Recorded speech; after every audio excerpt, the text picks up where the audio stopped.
Bien, bonjour tout le monde.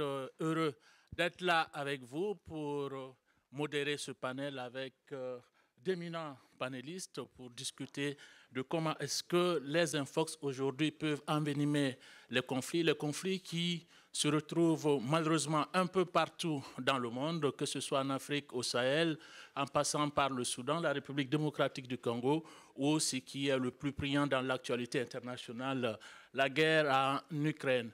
Comment justement aujourd'hui avec les réseaux sociaux, avec ces différentes plateformes, la nature des conflits a pu changer en ayant un accent fort malheureux sur leur dramatisation, sur le fait de les envenimer. Donc pour aborder ces questions, nous avons avec nous ici M. Gustave Katsuva. Gustave Katsuva est journaliste, il travaille pour Congo Tchèque. Congo Tchèque est la première plateforme de fact-checking francophone à avoir eu la certification IFCGN, l'International Fact-Check Network. Ça vous fait un plus. Donc, il vient bien sûr de la République démocratique du Congo. Et une journaliste ukrainienne avec nous, Kristina Zelenyuk. J'espère que je n'ai pas écorché votre nom. Voilà, Kristina est journaliste télé pour la télévision 1+1 TV ou One Plus One, comme on le dit. Donc, avec elle aussi, nous allons échanger. Et bien sûr, comme vous le voyez affiché à l'écran, M. Julien Nossetti, qui est chercheur au niveau de l'IFRI. Donc, avant de commencer, d'aborder ces questions, certains conflits sont plus médiatisés que d'autres. Nous avons M.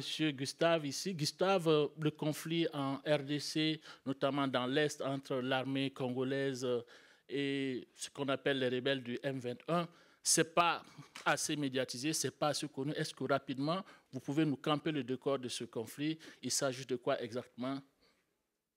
Ok, merci beaucoup pour la question. Avant de répondre, je voudrais dire qu'en fait, il y a un rapport de l'ONU en fait qui a condamné en fait le Rwanda étant derrière le M23. Et du coup, comme vous savez, au Congo, il y a des Congolais en fait qui ont l'origine rwandaise aussi, l'expression rwandaise en fait, et que chaque fois qu'il y a des attaques menées par les soldats, les rebelles du M23, ces gens-là, les gens qui ont l'origine rwandaise en fait, mais qui sont des Congolais, il y a des Bouicha qui habitent dans le territoire du Nord Kivu, et aussi les Nyamulenge qui habitent dans le sud Kivu. Donc chaque fois que les rebelles du M23 tuent les gens, les lendemains, les jours qui viennent, ces gens-là, les Congolais, sont la cible quoi, de la population. Et d'ailleurs, nous avons connu un cas malheureux au Congo tchèque. En fait, il y a un fact-checker en fait, qui a échappé de la mort en fait, à cause seulement de sa morphologie. Donc, vous nous dressez un conflit qui concerne deux États par mouvement interposé qui réjaillit sur des populations civiles. En termes de désinformation, d'infox, comment est-ce que cela se manifeste dans l'Est de la République démocratique du Congo où vous travaillez? Ok, cela se manifeste par la publication des fausses informations en fait. Il y a des fois où, sur les réseaux sociaux, on publie des photos qui n'ont rien à voir avec les actions du M23. Et du coup, on peut par exemple publier une photo qui est en rapport avec la xénophobie sud-africaine. Et sur les réseaux sociaux, on dit que voilà, ce sont des étudiants congolais qui sont en train d'être persécutés par les Rwandais. Et du coup, nous, on est là en fait pour dire la vérité et voilà. Donc des accusations portées d'un groupe à un autre. Christina, vous êtes de l'Ukraine. La guerre en Ukraine, elle est grandement médiatisée. Est-ce que vous notez des cas de désinformation relatifs au narratif de cette grève, au traitement médiatique qui en est fait, mais aussi également entre les différents belligérants, que ce soit la Russie et le gouvernement de votre pays, l'Ukraine? Thank you so much for the invitation and Merci pour votre invitation. ravie de m'adresser à un tel public. Avant de répondre à votre question, j'aimerais vous rappeler que le sujet aujourd'hui, c'est le fait que la désinformation peut envenimer les conflits. Et pour moi, c'est une très bonne question. C'est très facile, d'une part, de donner une réponse facile parce que on doit tous faire face à cette désinformation sur les réseaux sociaux. Chaque jour, on se réveille. La première chose qu'on fait, c'est de prendre notre téléphone et de regarder les informations sur les réseaux sociaux. Et quand on voit qu'il y a un sujet qui nous importe, même s'il s'agit par exemple d'un événement phare dans notre pays, par exemple les manifestations qui ont eu lieu il y a quelques semaines, quand on parle de conflits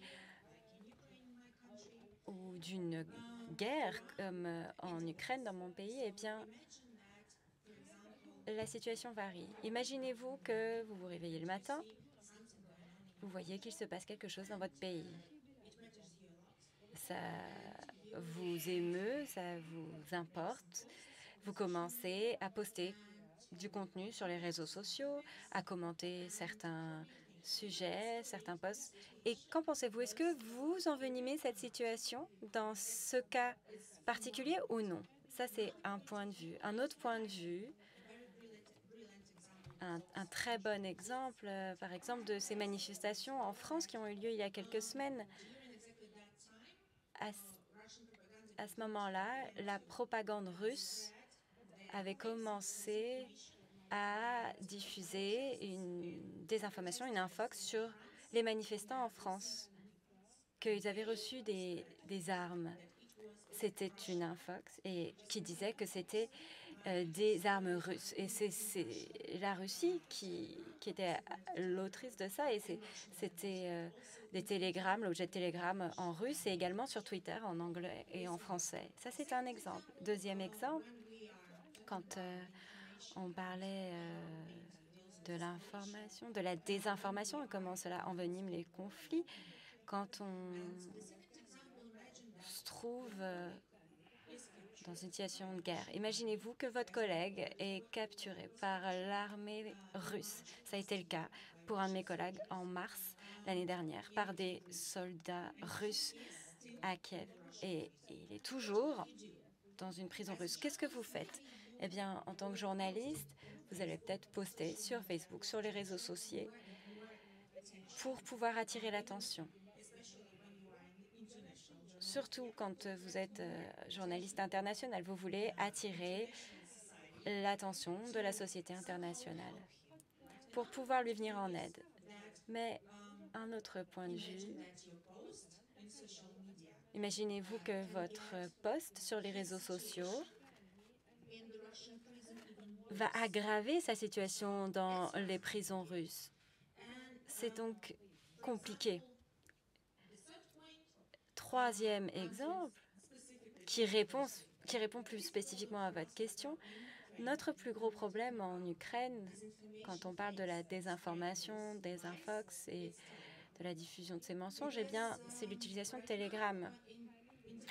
Parce que les journalistes indépendants, les journalistes ukrainiens qui couvrent la guerre et qui travaillent sur les lignes de front peuvent utiliser différentes chaînes Telegram et poster des informations sans qu'il y ait une vérification préalable. De nombreuses chaînes Telegram spécifiques sont soutenues par les Russes et elles diffusent des théories du complot, des infox. Et un très bon exemple de cela, j'étais assise dans une cave à Kiev en février-mars l'année dernière et les Russes diffusaient 26 000 Tchétchènes vont capturer, vont assiéger Kiev. Et ils envoyaient ces fausses vidéos, ces fausses photos. Et pendant 10 secondes, je me disais, mais mon Dieu, est-ce que c'est vrai? Et ensuite, je me suis rendu compte que c'était faux. Et ça n'avait rien à voir avec la réalité. Bon, voilà, peut-être que je vais m'arrêter là et on peut en parler avec le public parce que on a des représentants ici de divers pays. Quels réseaux sociaux sont les plus populaires dans votre pays? Table de la parole, je vais pas poursuivre directement avec vous, mais j'aurais une autre question parce que là, vous décrivez des informations qui risquent. On aimerait savoir si l'État ukrainien lui-même n'en est pas producteur, mais on reviendra là-dessus. Nous allons nous trouver et retourner vers Julien. Alors, Julien, on parle de guerre, de désinformation, de manipulation, de propagande. On a envie de dire, mais finalement, il y a rien de nouveau. Ça, c'est déjà connu. Alors, qu'est-ce qu'il y a de particulier, qu'est-ce qu'il y a d'inédit maintenant depuis qu'on nous parle d'influence des États, de nouvelles technologies, d'intelligence artificielle? Est-ce on est dans une situation de rupture par rapport à la communication, à la manipulation et les conflits avec voilà, ce nouveau état des choses? Merci beaucoup pour la question. Je m'excuse d'ailleurs, tout d'abord, de ne pas être parmi vous, même si bon, avec, évidemment les écrans, on peut évidemment combler cette lacune. La question que vous posez, en fait, elle est extrêmement vaste. Elle est vraiment évidemment au cœur de l'enjeu.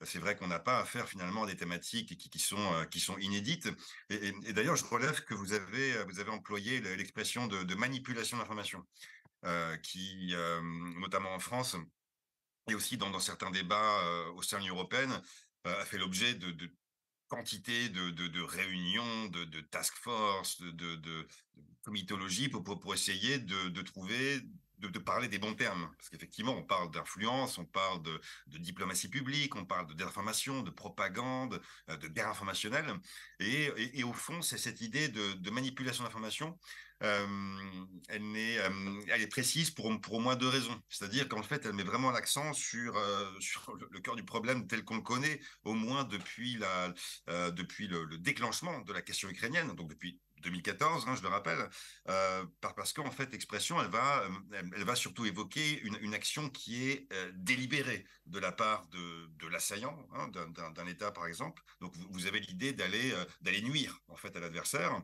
Et puis, deuxièmement, il s'agit d'opérer de façon clandestine. Il s'agit de faire en sorte que la victime soit pas consciente d'être manipulée, de subir au fond, voilà, des tentatives d'influence par des canaux médiatiques et numériques. Voilà, ça c'était juste une petite parenthèse sur les termes, mais je pense qu'effectivement c'est important de le rappeler parce que on voit une profusion d'expressions qui sont employées dans le débat public et même le débat d'expertise, et je pense vraiment important de savoir à quoi on a affaire. Après, pour en revenir sur le cœur, voilà, de votre question sur ce qui a évolué depuis quelques années, et c'est vrai que bon, malheureusement, évidemment, la guerre en Ukraine a mis une lumière crue sur certaines tendances très notables. Ce qui est peut-être à relever en premier, c'est qu'en fait, là, je pense à un auteur britannique qui s'appelle Mark Galeotti, qui a beaucoup travaillé sur ces questions et qui évoque depuis des années la notion de militarisation de tout. À travers voilà, l'expression anglaise de weaponization, cette idée que comme l'énergie, comme les flux énergétiques, comme les questions monétaires, la question des céréales, notamment aujourd'hui en Ukraine, bah, l'information est une arme comme une autre et doit être exploitée à des fins hostiles, à des fins d'instrumentalisation. Et ça, c'est une tendance qui, une nouvelle fois, n'est pas nouvelle, mais qui a pris des proportions tout à fait majeures avec évidemment le déclenchement de l'invasion russe de l'Ukraine.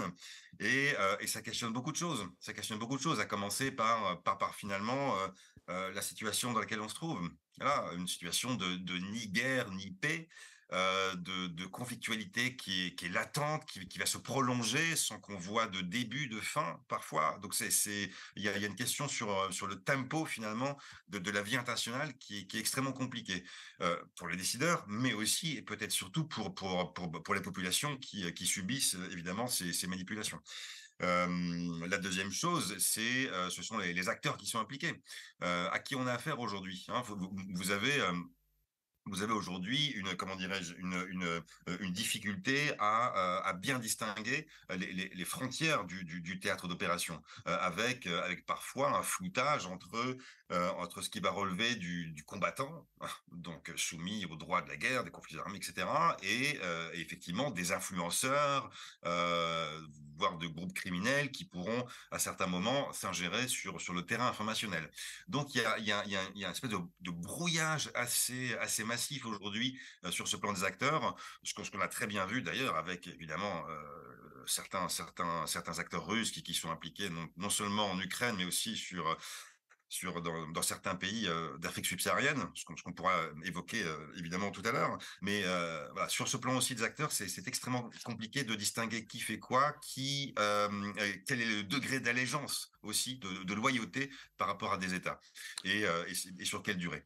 Et puis après, ce qui a été relevé d'ailleurs par Christina, ce qui est une tendance aussi de fond, je pense, dans ces sujets d'influence, de manipulation d'information, c'est la privatisation des canaux d'influence. Christina soulevait le rôle de Telegram, qui était aujourd'hui absolument incontournable, évidemment, autour du conflit en Ukraine. Telegram, hein, c'est plus seulement une messagerie instantanée, ni un réseau social, c'est aussi une place de marché. Hein. Donc vous avez là aussi une espèce de brouillage qui est peut-être savamment entretenu. Hein. Ça, c'est toujours cette espèce d'inconnu plus ou moins forte sur finalement à qui répond Telegram, où sont stockées les données. Voilà, je ne vais pas relancer des débats qu'on connaît depuis déjà quelques années. Mais effectivement, l'outil est très bien adapté à une communication de masse, donc aussi par extension à une communication qui est hostile. Hein. Donc évidemment, du point de vue... Je reste avec vous, Lucien. J'aimerais savoir, peut-être ma question aura peut-être une charge provocatrice. Est-ce qu'on peut résumer ou réduire cette nouvelle manière de faire exclusivement à des États comme la Russie ou des régimes qu'on qualifierait de pas démocratiques? Est-ce que, autrement dit, les États du bloc de l'Ouest, les États occidentaux, ne sont-ils pas eux aussi rentrés dans cette forme de guerre? Alors, là aussi, c'est une question assez vaste. C'est vrai qu'elle peut prendre une tournure assez politisée. Donc, je vais veiller à pas rentrer de plein pied sur des terrains peut-être un peu glissants. Hein. Ce qui est peut-être d'ailleurs plus commode d'ailleurs à distance pour moi. Mais effectivement, on a affaire évidemment à quantité d'outils, de techniques qui sont utilisées par une diversité d'acteurs. Les États démocratiques ne font pas exception et ont aussi déployé des stratégies d'influence, ce qui est tout à fait cohérent avec évidemment des doctrines étatiques qui remontent à des années, voire à des décennies. Le fait est que Internet et les réseaux sociaux ont permis de donner une nouvelle impulsion à ce type de stratégie d'influence. Mais ce à quoi il faut faire attention, c'est de dresser des tableaux d'équivalence. Hein. On voit quand même aujourd'hui, alors ça a commencé avant l'Ukraine finalement, avec la question de la guerre en Syrie, on avait déjà des lignes de fracture extrêmement nettes sur les responsabilités initiales et sur la nature des régimes impliqués. Donc il faut peut-être veiller, alors je résume peut-être mon propos ici, hein, qui pourrait être étayé, mais il faut veiller à ne pas justement mettre sur un pied d'égalité les différentes stratégies élaborées par certains régimes autoritaires à des fins uniquement de répression et des politiques peut-être voilà, issues de régimes démocratiques et qui vont, dans certains cas, et c'est le cas de l'Ukraine notamment, veiller à répondre. On l'a compris, ça me permet de revenir vers Christina. Est-ce que pour le cas de l'Ukraine, parce que les autres aussi disent oui, la Russie fait de la désinformation, la Russie fait de la manipulation. Est-ce que l'Ukraine aussi en fait? Est-ce que peut-on parler de bonne manipulation ou de mauvaise manipulation pour le cas de votre pays, l'Ukraine?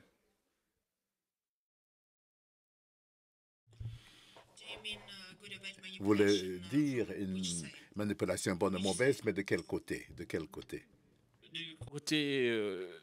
Si vous êtes du côté ukrainien, vous direz oui, c'est pour la bonne cause, mais ceux du reste du monde qui observent impartialement disent aussi, mais attention, l'Ukraine peut faire de la manipulation. Et je crois qu'il y a un rapport de Human Rights Watch qui a épinglé le gouvernement ukrainien de mettre en danger sa population en se livrant à ce type d'activité.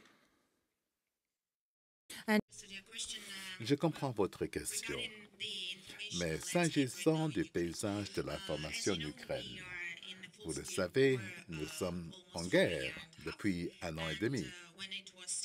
Lorsqu'elle a démarré, notre Parlement a adopté une loi martiale, soi-disant, c'est-à-dire que nous vivons aujourd'hui sous les conditions de la loi en temps de guerre. Et cela se répand au niveau du paysage des médias et de l'information. En même temps, c'est une erreur que de dire que, par exemple, en Ukraine, nous n'avons pas un journalisme d'investigation indépendant. Parce que vous avez vu, et je l'espère, ces enquêtes d'investigation liées à du travail réalisé par notre ministère de la Défense ou des hommes politiques. Là, c'est un exemple. Un autre exemple. Vous parlez de la manipulation pour la bonne ou la mauvaise cause. Non, non. En tant que journaliste ukrainien, je pense que nous sommes unis dans une grande famille.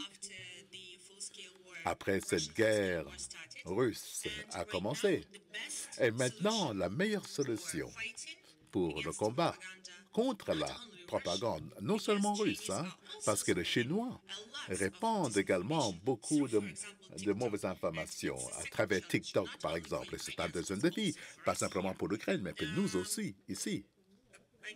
Je veux dire par là que la meilleure solution, la meilleure réponse, c'est de le combattre avec la vérité, répandre la vérité. Et c'est là le meilleur exemple. Lorsque la Russie a fait sauter notre usine hydroélectrique, en Ukraine, on était choqués. Comment est-ce que les médias occidentaux couvraient ce sujet? Parce qu'en vérité, ils ont pris d'assaut cette centrale le 24 février l'an dernier. Ils l'ont minée en avril de l'an dernier.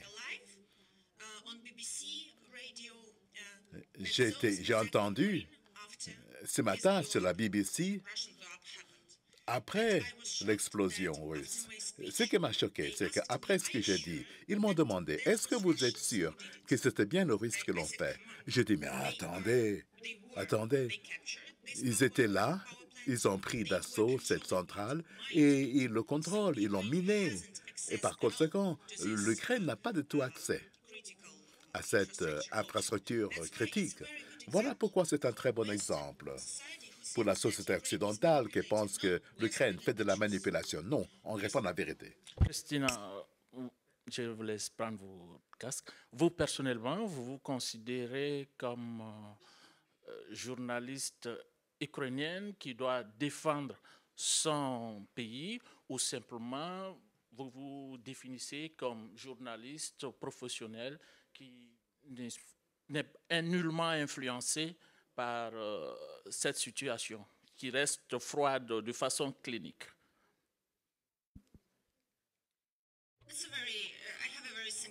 J'ai une réponse toute simple. L'an dernier, on m'a invité à parler devant des futurs journalistes en Allemagne, dans des universités. Et ils m'ont demandé, comment est-ce que vous restez un journaliste indépendant en Ukraine, compte tenu de cette guerre russe? Je me suis arrêté pendant 10-15 secondes et juste après, je leur ai posé une question. Par avance, que pensez-vous? Être journaliste, par exemple, vous habitez dans une grande maison, vous avez des enfants, et un jour, quelqu'un tue votre femme, vos enfants, fait sauter votre maison et vous n'avez plus rien. Et vous êtes journaliste. Et votre équipe éditoriale vous demande, de rédiger un article là-dessus. Est-ce que vous restez toujours indépendant? Je pense que non. La réponse mérite d'être claire parce que je pose cette question. Nous parlons aussi de conflits et de travail de journalistes qui ne sont pas assez connus, de situations de journalistes qui ne sont pas assez connues. Je veux parler particulièrement de mon pays, le Burkina Faso. Pour les journalistes aujourd'hui, face à la situation, se pose cette question, il faut être journaliste patriote ou pas, et cela entraîne une division dans les perspectives, dans les perceptions même, et souvent ça aiguille un discours de haine à l'endroit de certains journalistes qui aurait décidé de ne pas aller dans le sens du narratif de l'autorité. Gustave, nous revenons vers toi. Congo tchèque, ça fait du fact-checking, mais dans une région quand même assez compliquée. Est-ce que vous pouvez nous dire comment est-ce que vous parvenez à identifier ces contenus qui sont faux, à les débunker? C'est le terme que j'ai appris depuis que je suis ici. Je me rends compte que les Français ils sont en train de plus en plus de glisser vers l'anglais. Donc, comment est-ce que vous arrivez concrètement à le faire et quels sont les types d'intox ou d'infox que vous arrivez à trouver? Ok, merci beaucoup pour la question. Comme vous le savez, en fait, il y a la guerre qui se passe actuellement au Nord Kivu entre les milices DM23 et l'armée congolaise. Et dans chaque guerre, en fait, la vérité a toujours été la première victime, en fait. Et aujourd'hui, sur les réseaux sociaux, il y a des pages qui sont créées, en fait, pour soutenir un camp, par exemple, un camp pour les hommes 23 et un camp pour l'armée congolaise. Il y a des images qu'on publie, en fait, qui n'ont rien à voir avec les actions des M23.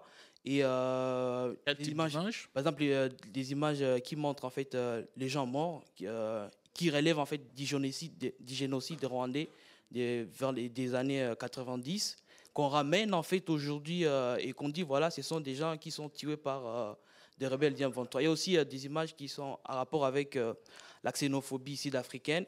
Et on dit voilà, ce sont des étudiants congolais qui sont en train d'être maltraités par les Rwandais. Et alors, nous, ce qu'on fait, c'est que la recherche, elle est basique, en fait. Il suffit seulement de faire une recherche d'image inversée. Et du coup, on va se rendre compte du vrai contexte en question. On va se rendre compte de la vérité qu'il y a autour de cette image. Et très souvent, des images qu'on publie ça et là, et ça n'a rien à voir avec des actions. Et il y a aussi des autorités en fait qui diffusent des fausses informations. Il y a un ministre congolais des droits qui a publié sur son compte Twitter certifié une image d'une personne qui avait été grièvement blessée au dos. Mais malheureusement, c'était une fausse information. Il avait dit que non, c'était Jonas, un habitant de Rutshuru, qui a été maltraité et torturé par les éléments du M23. Alors nous, Congo Tchèque, dans notre émission de vérification de faits, on a fait une recherche par image inversée et on s'est rendu compte que l'image n'avait rien à voir avec ce qui se passe au Nord Kivu. En fait, c'était une œuvre artistique réalisée par un artiste nigérien. C'était une œuvre pour le maquillage des cinémas. On dit dans ce panel que la désinformation contribue à envenimer les situations conflictuelles, mais quand vous arrivez à démonter de tels intox et à faire vos publications, est-ce que vous remarquez qu'il y a un changement auprès de vos publics, au sein de la population? En d'autres termes, est-ce qu'il y a de l'impact du travail de fact-checking dans des situations conflictuelles pour apaiser les conflits intercommunautaires? Oui, je dirais qu'il y a plutôt un impact négatif, mais aussi un impact positif qu'on peut prendre, qu'on peut un peu minimiser. Donc l'impact positif est minimisé. Donc commençons par le négatif. Négatif parce que dans l'exercice de notre travail, nous en tant que fact-checker, en fait, on est là pour dire la vérité. Et s'il arrive une information, par exemple, ou une image par exemple, qui est publiée, qui est devenue virale sur les réseaux sociaux et légendée comme étant des actions du Rwanda, et que nous, on est là, on arrive en fait, on dit non, voilà, cette image n'a rien à voir avec ce qui se passe au Kivu. Et nous, en fait, les internautes sur Internet, ils commencent à nous taxer, à nous qualifier qu'on est pro-rwandais ou pro-M23 ou qu'on serait financé par le régime pour minimiser les actions des M23. Et le positif? Le positif, c'est que quand même, il y a des fois où les journalistes, même des journalistes, parce qu'ils aussi publient des fausses informations, il y a certains qui se rendent compte qu'ils ont faux. Ils essaient un peu la technique que nous faisons, notamment la recherche d'images inversées. Ils se rendent compte que non, vous avez raison, et voilà. Et la prochaine fois, je vais commencer à faire des recherches basiques avant de partager une fausse information, l'histoire de se rendre compte si c'est vrai ou pas. Rapidement, si on devrait mettre le négatif et le positif sur la balance, ça tendrait vers quel côté? En fait, moi, je me pencherais plutôt sur les côtés du négatif. Parce que les gens, ils nous collent des étiquettes que nous n'avons pas, que nous, en fait, nous sommes financés par le Rwanda. Parce que nous, on est là pour dire la vérité, établir les faits tels qu'ils sont. Malheureusement, ça joue contre nous. Congo tchèque, c'est financé par les régimes rwandais et tout ça.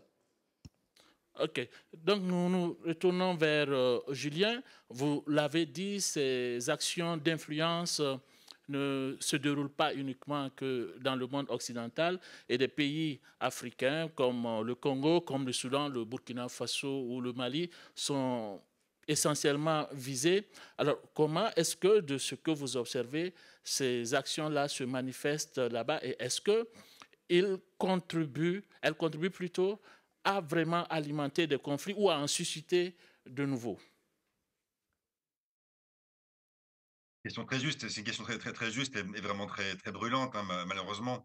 Ce qu'il faut peut-être, si vous voulez, me rappeler au début, c'est qu'il y a tout un foisonnement d'un mercenariat de l'influence numérique aujourd'hui, et aucun continent, aucune région n'est totalement épargné. Bon, il se trouve que dans le prolongement de certaines de ces implications internationales, dans certains conflits, la Russie a étendu, à exporter aussi certaines de ces techniques, notamment informationnelles, sur sur le continent africain, au sens large. Et c'est vrai que même si on se focalise essentiellement sur les pays d'Afrique subsaharienne, dans certaines régions d'Afrique du Nord, on voit aussi certaines tendances qui sont plus ou moins similaires, dont les effets à court ou moyen terme ne sont pas tout à fait identiques, mais les tactiques, les techniques employées restent assez identiques.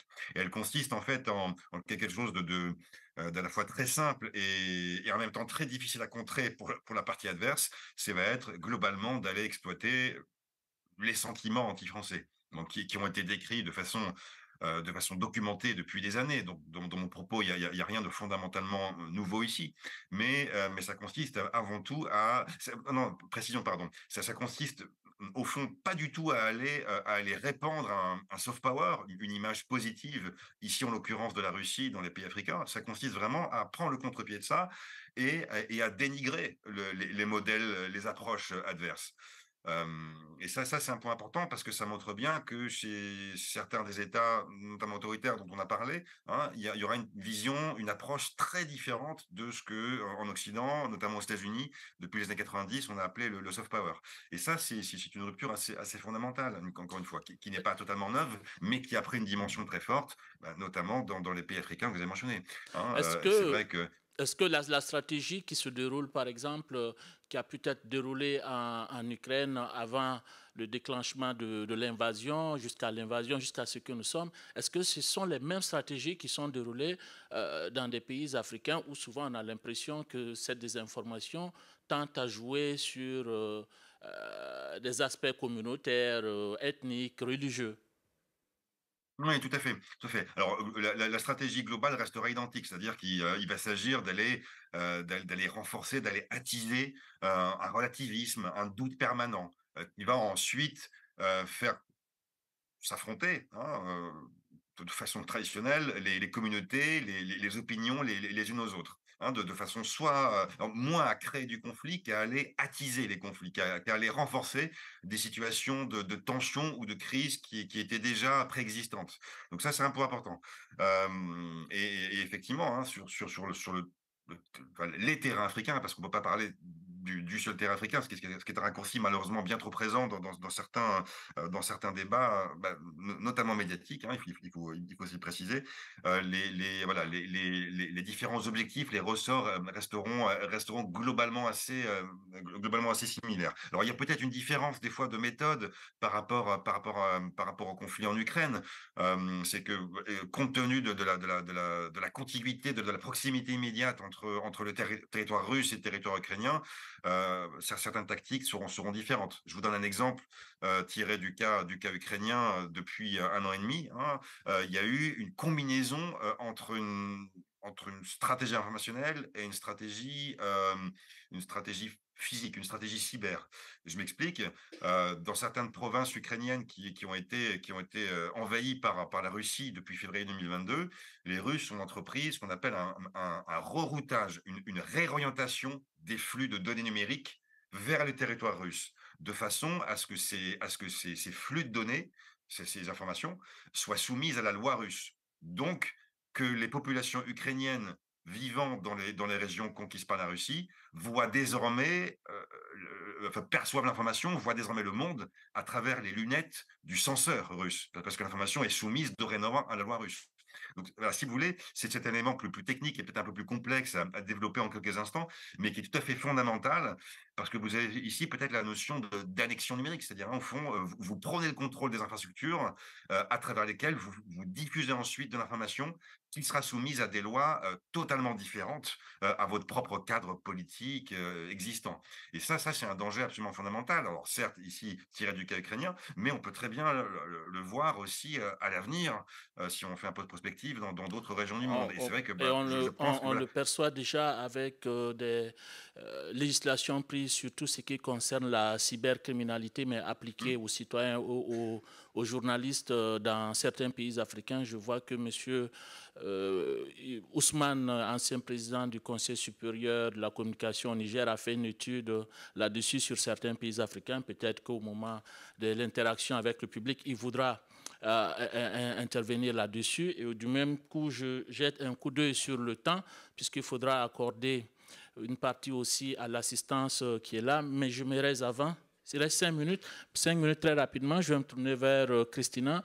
Là, vous tenez à cœur de parler du rôle de Telegram dans la désinformation en Russie.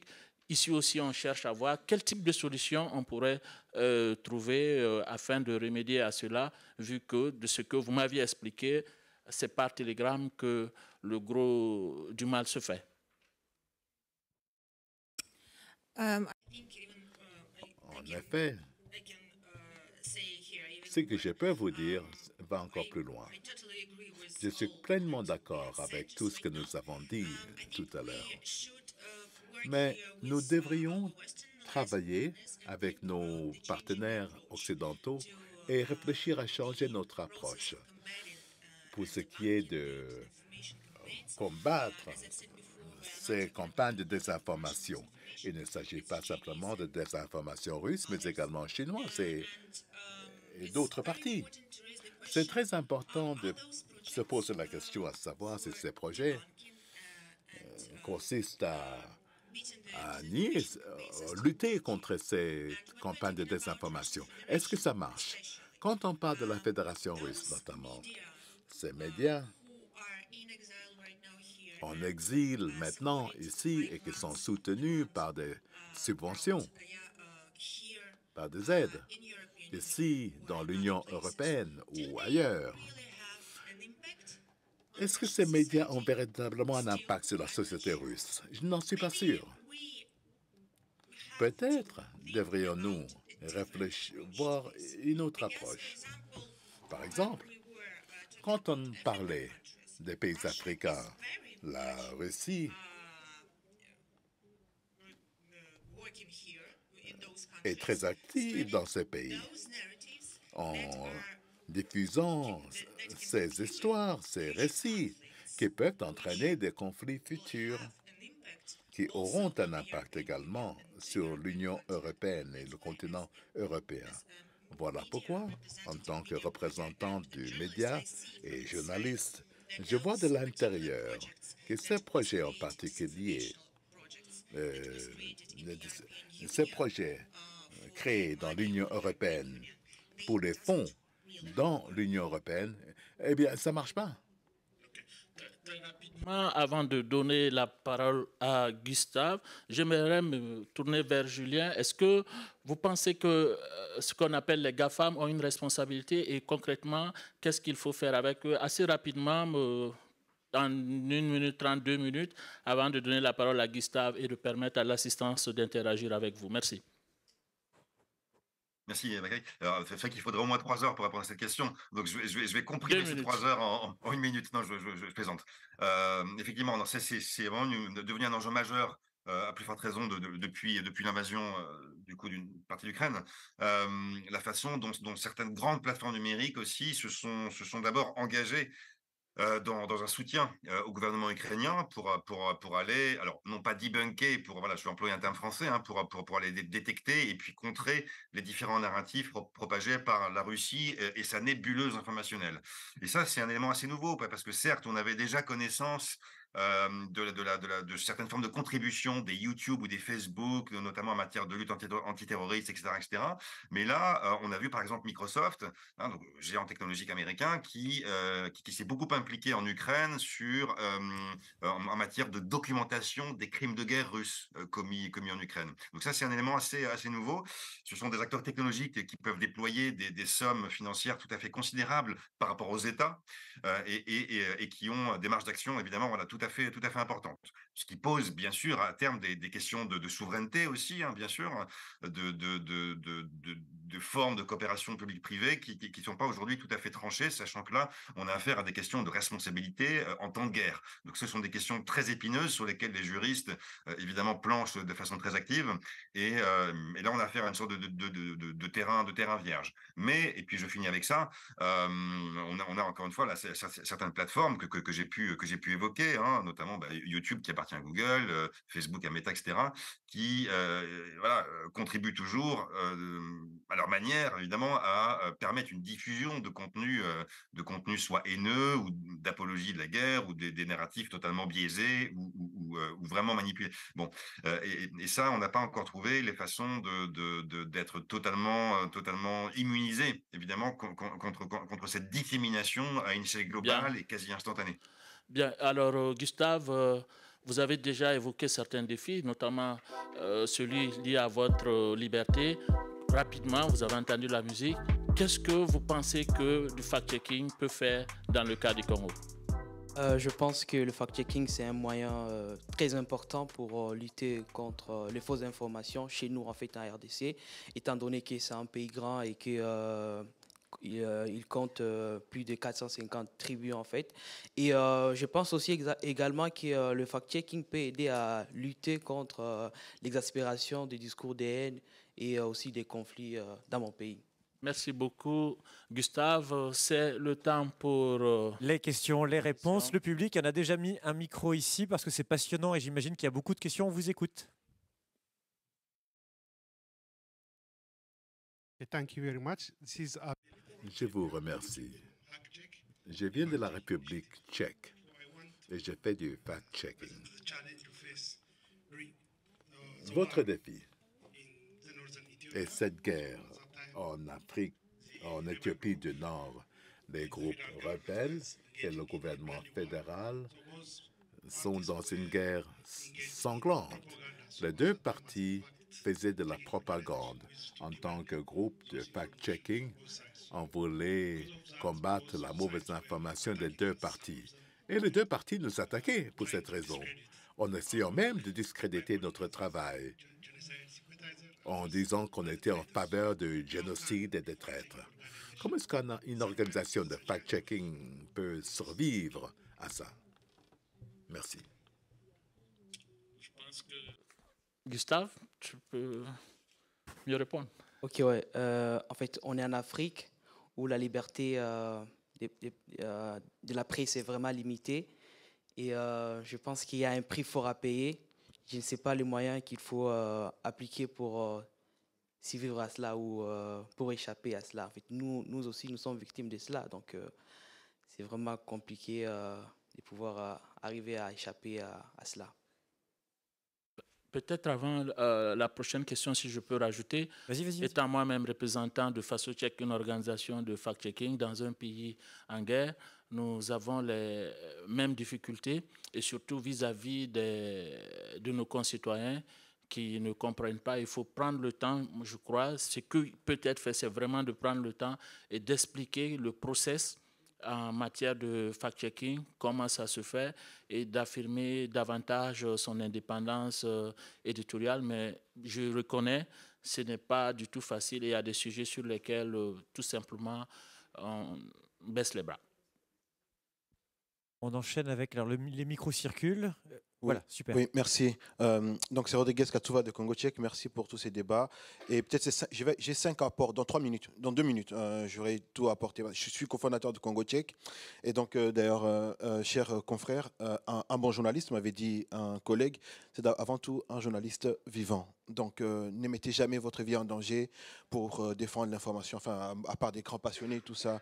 Donc, c'est pour ça que nous, par exemple, certains de nos serveurs, nos sites ne sont pas hébergés en République démocratique du Congo parce qu'on sait qu'on peut nous couper à tout temps. Et moi-même, j'ai été récemment victime des menaces de mort réelles pendant que je préparais mon mariage. Donc, du coup, je ne vis même plus en République démocratique du Congo en permanence. Donc, il y a ça. Donc, you must take care of your life. And a good journalist is, first of all, Donc, un bon journaliste, c'est un journaliste vivant. Restez donc en vie.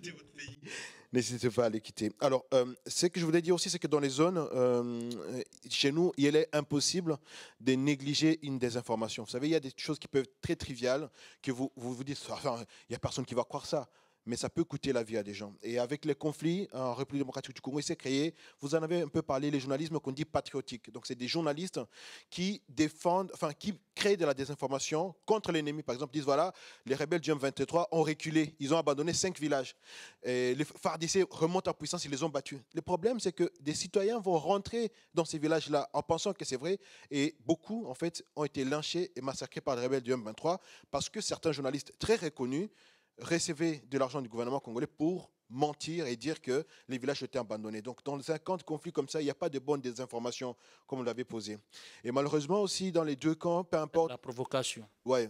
Peu importe dans lequel camp, on a vu, par exemple, en Ukraine, la consoeur de l'Ukraine, on a parlé d'un pilote pilote de chasse qui aurait tué qui aurait abattu beaucoup d'avions de chasse russes, alors que c'était un jeu vidéo. Mais même l'armée ukrainienne avait soutenu ça, même les ministres de la Défense. Et malheureusement, dans un camp de conflit, et l'agresseur et l'agressé, malheureusement, aujourd'hui, on commence tous à se mettre à ces jeux-là. Alors, pour finir, je vais juste faire un dernier ajout, c'est que la position du fact-checker devient très terrible, en fait, parce que quand on défend la vérité, on est directement taxé d'un camp. La présidence de la République démocratique du Congo nous avait déjà appelé plusieurs fois pour nous dire, vous êtes contre nous, parce qu'on montre des stations de lavage, des usines d'eau en France, en disant, voilà, le président a construit des usines d'eau. Certes, on a construit une usine d'eau au Congo, mais ça n'a rien à voir avec ce qui est à Bordeaux. Alors, quand vous dites ça, on dit que vous sapez les efforts du gouvernement, alors qu'on sait que ces genres de propos peuvent influencer les votes des informations. Voilà. Merci. Peut-être qu'il y a des... Vous avez envie de réagir ou... Non? Non. Ok. Okay. Roland, oui, vas-y. Oui. Roland Aziaka. Je suis Roland Aziaka et j'ai suivi le débat avec intérêt. Et ça me permet de faire le lien avec l'atelier 3 du premier jour et journalisme en contexte sensible.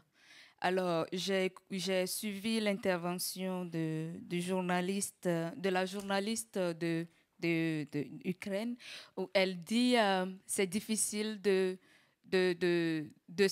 d'avoir l'émotion quand tu es journaliste, que tu es impacté. Cette question même est pour elle, mais elle est en train de... Je suis désolé, elle est attendue pour un déjeuner, je suis désolé. Voilà, mais les autres sont là. Alors, dans le premier atelier, il y a eu cette question de est-ce que le journaliste peut faire intervenir son émotion dans le traitement?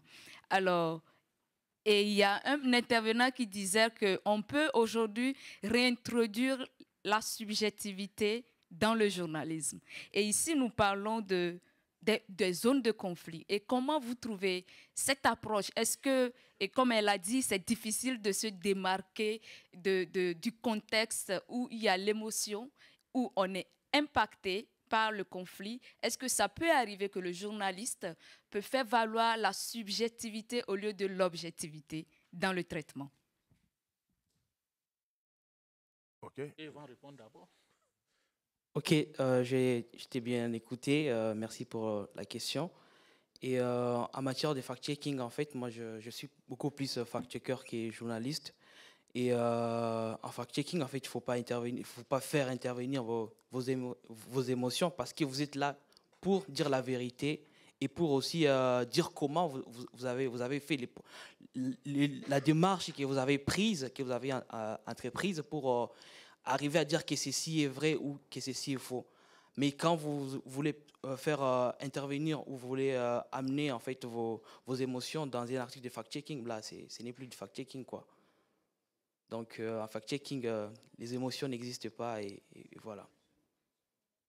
Alors, je pense que la réponse de Gustave, elle est très claire. Si on est dans une démarche de fact-checking, on ne peut faire intervenir ses opinions ou voilà, ses états d'âme. Maintenant, en tant qu'humain, en tant que journaliste, en tant que ressortissant d'un pays, après son travail de fact-checking, on peut avoir son point de vue, on peut avoir son idée, on peut avoir son positionnement. Ça, on ne peut le nier à tout journaliste, qu'il soit fact-checker ou pas.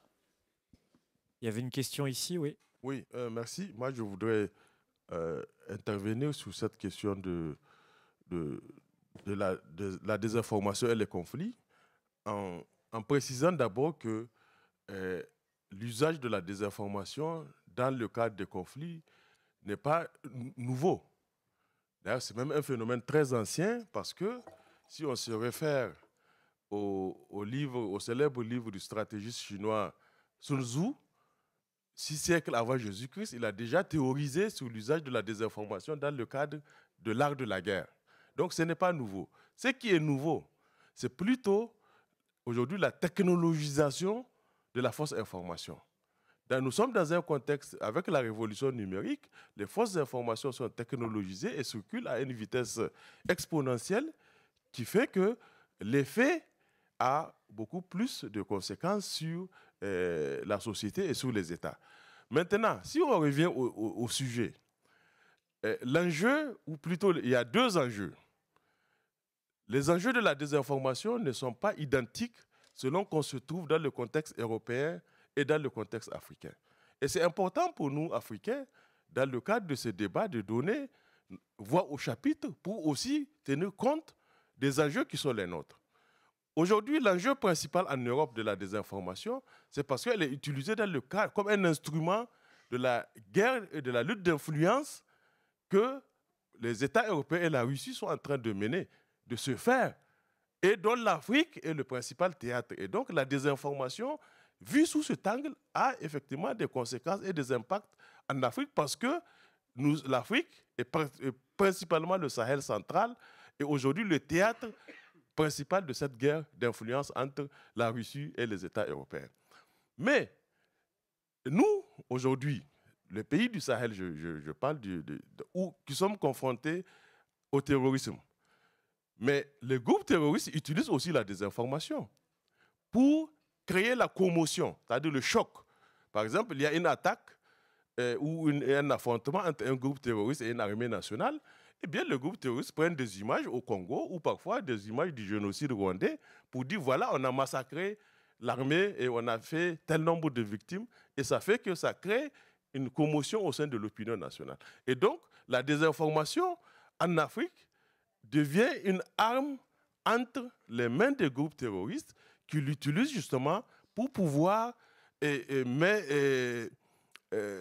mettre en danger la sécurité des personnes et des biens.